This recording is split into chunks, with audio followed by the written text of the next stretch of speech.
Some of the things that got the attention of some of your fellows were a couple of pictures that I put on Facebook. And the reason I put them out there, because they were pictures from the Navajo reservation, which, a lot of people don't know that much about this out here. Uh, this area, for the most part, is pretty sparse, except in certain patches you have some really tall timber and this kind of thing. But nobody thinks of Bigfoot or Sasquatch in Arizona. But as a matter of fact, for as long as I've been out here, which has been over 20 years, there's a lot of activity, more than probably anybody would guess. The pictures that I showed on Facebook, uh, those two were not mine. They belong to a guy that I work with. Actually, there was three pictures. Right. The first one that caught everybody's attention, this gentleman I worked with, it was his aunt, and she was out herding sheep in an area southwest of Ganado. And if you get out here anywhere close to the reservation, Ganado is one of those areas everybody kind of knows where it's at. It's out west of Window Rock, which is the capital. Hmm. And this area was probably 10 to 15 miles southwest of there. I mean, she was herding sheep, so she was out in the middle of nowhere, which is pretty common. Um, and she saw something in the distance, took a picture, or she blew it up, kind of looked at it, took a picture of it, and then he showed it to me, and that was just a couple months ago. And I was really shocked because to me it looks pretty clear. Of course, having seen a couple of other weird pictures around here, it didn't surprise me. But I know this lady personally, and there was no reason for her to have tried to fabricate this, or she wouldn't, I don't think, would know how to make it something with AI or a false photo. That just was not in her vocabulary. I mean, she's a very honest, very interesting, very nice woman, and she had no reason. But when he showed her to me, he did say that she took the picture, took the phone, she took it with her phone, took it over, showed it to one of the medicine men, and he told her that he thought it was possibly a skinwalker, but he said that if that's the case, then the person, and this is the one who goes out here, they get caught like that, get seen, and they usually die. Hmm. And this was a daylight photo, which most of the time the skinwalkers don't come out until after dark. Okay, that's the nature of the beast, so to speak. So if you look at the picture, it shows a black, furry, looks like a humanoid, and it had its hand up on a rock, and some of it was obscured by this rock outcropping because it looked like it was climbing up the side of a mesa. And it just from the first glance, it looked like it was riding on the rock, which it was just trying to get up the rock. But since the job I work in is EMS, um, we would know if somebody died. I mean, that's one of our jobs is to go out when these people pass away and do things. We have to take care of the person that has passed. Nobody in that area passed away after that. And we would have known. Seriously, we would have known.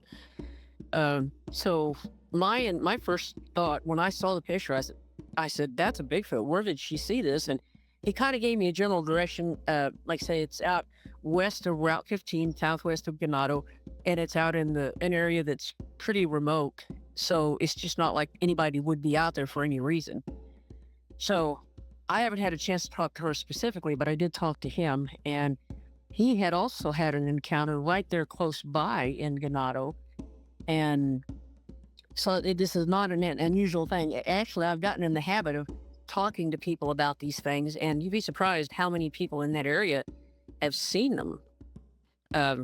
More than you could guess, more than I guessed. But the one that he saw, he would go out, he takes a walk when he were working. During the day, he'll take a walk just for exercise.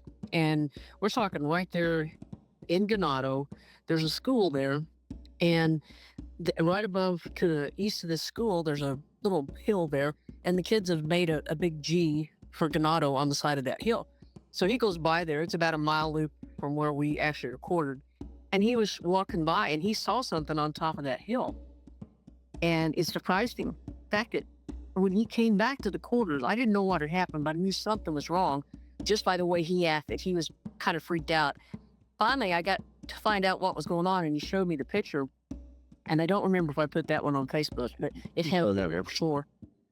Um, but he was standing on the road below that G hill, and on top there was a very dark figure on top of this, right above this G.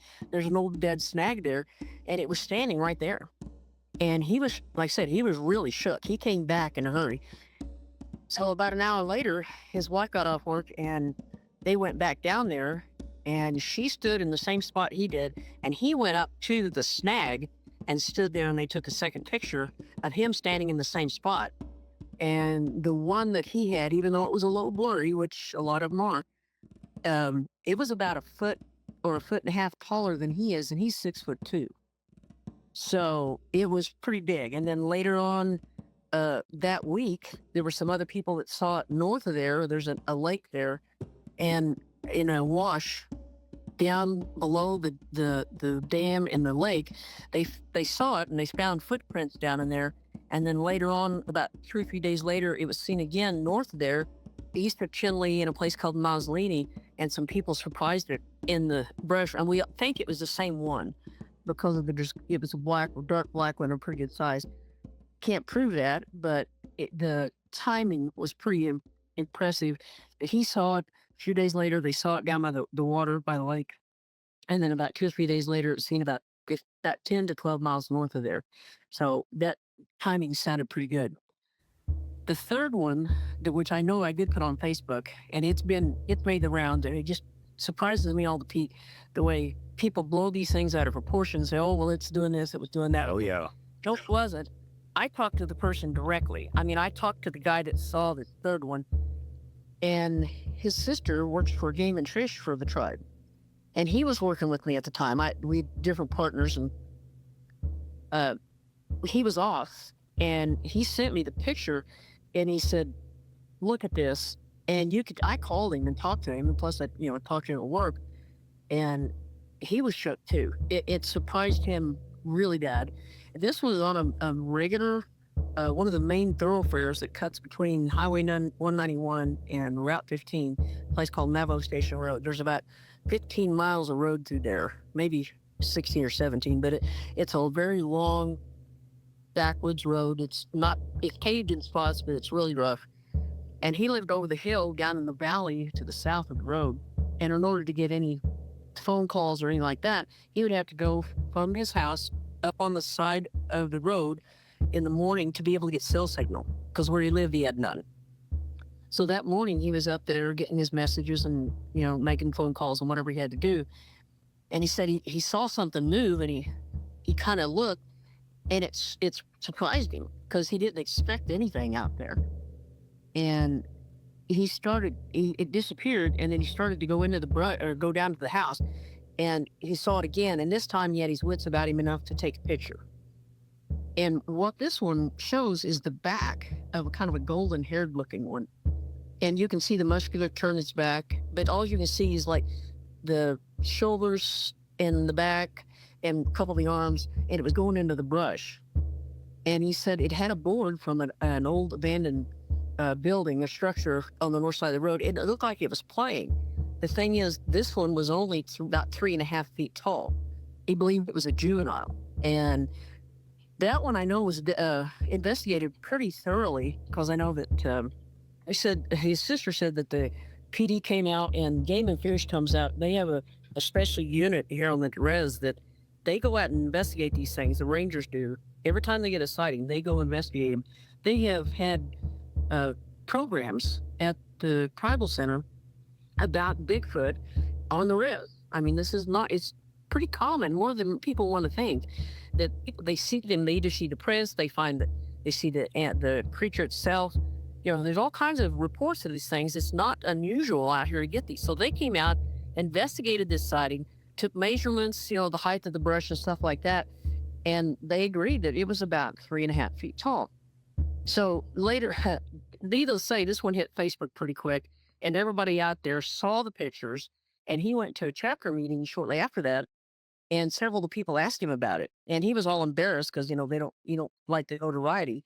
But a couple of them, one in particular, a man that lives further down the valley to the west, said that he saw it too. Actually, he said he saw a pair, like there were two kids, two juveniles, And, they never saw the adult, but they did see these two smaller ones playing. Another lady told him that they had also seen it, and that some of the elders in that area will leave food out for these beings. And it's not uncommon for them to leave, a shank of mutton or some vegetables and things like that during season. Uh, because of the way they feel about them out here, and I'm sure that Donovan can kind of concur with this, that a lot of these people, they revere them here. Hmm. But they're not necessarily totally afraid, but they're also not dumb enough to push it. I mean, it's a shock anytime anybody sees one. I don't care. It's a shock to the system. But uh, there's a lot of old stories of the big coming in and taking care of the children when they were on the Navajo Long Walk. When a lot of the adults were taken out of the area, left the church trail with tears, they were taken out, and a lot of the kids that were left behind, they were told to hide. That one in particular that I was told that, and one of the kids got sick, the oldest one that was taking care of the rest of them, and one of the Bigfoot came in, took her away, and brought her back later, a couple, 3 or 4 days later, well. And in the meantime, they kept feeding the kids that were there. So this is the kind of things we get is they have a reverence for them, but at the same time, nobody's comfortable with going up and hugging one. I mean, that's not what we get. But um, you'd be surprised. Like I said, I have asked, and I had the occasion to ask because I'm on the ambulance, and a lot of times things just come up when we're transporting patients. If it's nothing critical, that a lot of times we talk while we're back there, and you'd be surprised the stories that you hear out here, first person stories where people have seen them. People that I know that are credible have seen them. A lot of them in that same general area of the two. And there's some more up by Sawmill, which is another area between Ganado and Winterlock. There's a road that goes north, what they call Sawmill. And that area is all covered with trees and timber, and there's game, and you'd be surprised what's in there. I mean, if this thing, depending on how they function and eat, there's all kinds of food up in there. And another lady I worked with, she works at the hospital, had one crash through her fence one night. They had a cattle panel fence, which, not just a string of barbed wire. This was a welded wire panel fence, and it crashed through the fence and just ripped it down. And, bears won't necessarily do that. Not like that. And there were cracks in the mud, and I think she had a sheep missing when it happened too. She was pretty shook. I saw the footprints with that one. She didn't see anything. But this is all in that same general area. We're talking probably within 10, 15 miles of Ganado in any direction.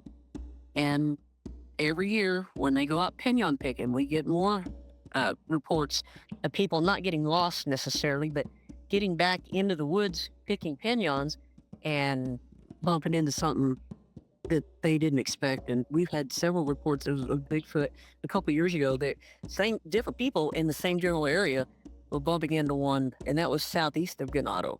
So these are just the ones in Ganado that I'm aware of. And there's more. I mean, they're all over out here, more than people would ever guess. They're out here, and there's people seeing them on a fairly regular basis.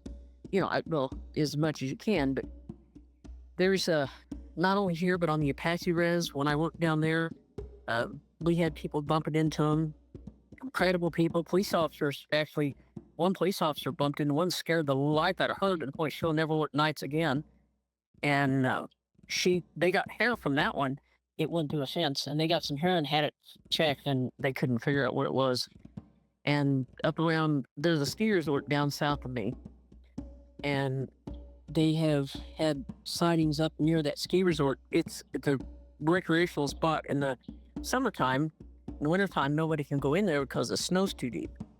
And that's another thing. People don't know, we got snow out here. We're in the mountains. We're at 7,000 feet, so it's not like we don't get snow. So people don't understand that this part of Arizona is not like the desert you see where the cactus are. This one has got timber, trees, game, water, anything that a person with any wits about him at all could survive out here without much help. But something that's used to it, like a Bigfoot, would have no issue. depending on how they hunt and what they eat, which I'm not sure anybody really knows for sure. But down on the Apache Res, there were some forestry guys that were taking woodcutting permits, and one guy said he saw a family group, 2 adults and 2 smaller ones, walk right across in front of him at 4 in the afternoon. But the Apaches really don't like notoriety, and I mean, I know that where he was and who he was, but I didn't know him personally. But this came through people that should have known. The police officer, I knew her, and when she bumped into that one, she was going after what they thought was a prowler, pulled into a driveway, and she came face to face with it. And it, like I said, she was so stunned that it didn't hit it by any means, but it took off one way and she took off the other. And it went down into an area where there's been other sightings. So that one kind of made a little stir for a while. And these guys came down and thought they were going to go hunting it up in there. They were in an area, they had no idea how wild and woolly that is down there. There's no roads into this area except for one dead end. And once it's bedded in, it doesn't go anywhere except up into the mountain. And they got nothing. They made a big splash for a while, but then they got nothing. But it's common knowledge down there as well, that you don't go out and to the areas down in there, in this particular area. There's a fish hatchery in the back, and it's pretty rugged. It's rough. And the guys that I knew that I talked to all the time, they said, no, you didn't go down in there at night. And if you had to go down there in the day, and this is one thing that caught me when he told me this, I had not heard this until then. He said he was told, even as a kid, if you're going into the woods, you take 2 big rocks and you pop them together to make noise to let them know you're friendly. They have known about these for years, but they are very close-knit communities. They don't talk about these things very much, and they sure don't talk to outsiders about them. And when he told me that was the first I'd ever heard of that. And then since then, I've heard a lot more, about the tree knocks and things like that. But he said he was always told to pick up 2 rocks and pop them together. They just don't talk about them. They saw them shortly after that up in McNary. They've seen them in, like I said, Big Lake, which is below the ski resort. There was a bunch of Forest Service people. There's a big lake up there, and it's a Forest Service campground, and the lake is taken care of by them. And I went into the Forest Service office doing some other stuff for some programs for some kids up there during the summer. And off the walls, and this is, like I said, this is where I do things. I just get curious because I'd heard some other reports up there, and I asked this lady in the Forest Service office, I said, have you guys ever seen a Bigfoot up there? And there was like 4 or 5 people in that office, and it got dead quiet, big time dead quiet. And this was the office in Springerville. And I looked at her, I said, you guys have seen it, haven't you? She said, everybody that has gone up to the visitor center at Big Lake, and they go up early in the morning to open it up at 8 or 9 o'clock. Every person going up there has seen a Bigfoot up there at one time or another in the last year. And that was a couple years ago. But everybody in that office, we're talking 5, 6, 7 people, everybody had seen one. So they're up there too. But there's a lot of cover. Again, we're talking areas where there's not hardly any roads in or out of there. But they would see them, and there's lots of game. So when people say that, Bigfoot doesn't exist, I just want to slap them, because I personally have seen one. And I'm telling you, you don't forget that when you see one for the first time. It's such a shock to your system that you just stood there with you. Yeah, I did. I was driving, and I was like, what is this? And it walks across the road in front of me in broad daylight. My dad saw it too. He was in the truck with me. And that first instinct is, hit the brakes. What is this? And, this thing turned and looked right at me. And yeah, you never forget that. I'm sorry, you never forget that. I was probably 16 or 17 at the time. That's been a lot of years ago. I will never, to this day, I will never forget that, because it was such a startling thing to see in broad daylight. And we watched her for a few minutes. It crossed across a 4-lane highway and went off into the woods. We both saw it. And it's when persons see something like that they don't expect, they don't know what it is, but you're back of your head, instantly what it is. And the one I saw, there was no way somebody could have faked that. We were out in the middle of nowhere. I mean, somebody just doesn't hide in the middle of the road or at the edge of the road to pop out in front of a car to scare you half to death. They don't do that. I mean, that's just not common sense, especially as big as they are, as much distance as they can cross and cover with footsteps, and just the sheer size and the look on the features of the face. You don't forget that. So, ever since I saw that one, and I had learned about Bigfoot before that, I've been interested, and it just seems like this is a hotbed out here. And you'd be surprised. Like I said, we bump into people constantly that have seen them, that have pictures. People with cell phones now have an opportunity to see more and get pictures than we ever have in the past. But it still takes a few seconds to get the phone out of your pocket and push the button because you're so startled by the fact that it's there. And people say, oh, well, you should have done this or you should have done that. You weren't standing there seeing something you couldn't explain. So I don't fault these people that do have the pictures, that are the ones that I have, for not getting more than one picture or not getting a picture of it moving. Good Lord. I mean, that's the last thing in the back of your mind is to try to get this picture so other people will believe you. They just want to see a picture of it because they don't know what it is either. So the people that I'm talking to, the people that I run into, the ones that will tell you, yes, they've seen them. They don't talk about it a whole lot. They keep it to themselves, but they've all had an experience, and you can just tell by the way when you talk to them. They've experienced something that not very many people see or do, and they're pretty hesitant to talk about it because people ridicule them, and people are wrong for that. Because just because you don't believe in it, I know you do, but if other people say, I don't believe in Bigfoot, well, I'm sorry. Until you come face to face with one, you might not. But I can corroborate what you're saying. We spent a couple weeks in Window Rock in October, and we met a lot of people there, and I think just about everybody we met had seen one. oh yeah. And they were very matter of fact, very nice people. hmm Yeah, and, you run across some that you're a little kind of question now and then, but most of the people are very honest, very Oh, yeah. straightforward about it. Yeah. And if they know something, they will, if you point blank ask them, they'll tell you. Yeah. Yeah. David asked, what's the general description that people give when they see one? Usually they're very, very large. The one guy that I worked with that saw the one on the top of the of course, he got a picture of it, but he had also seen one before that.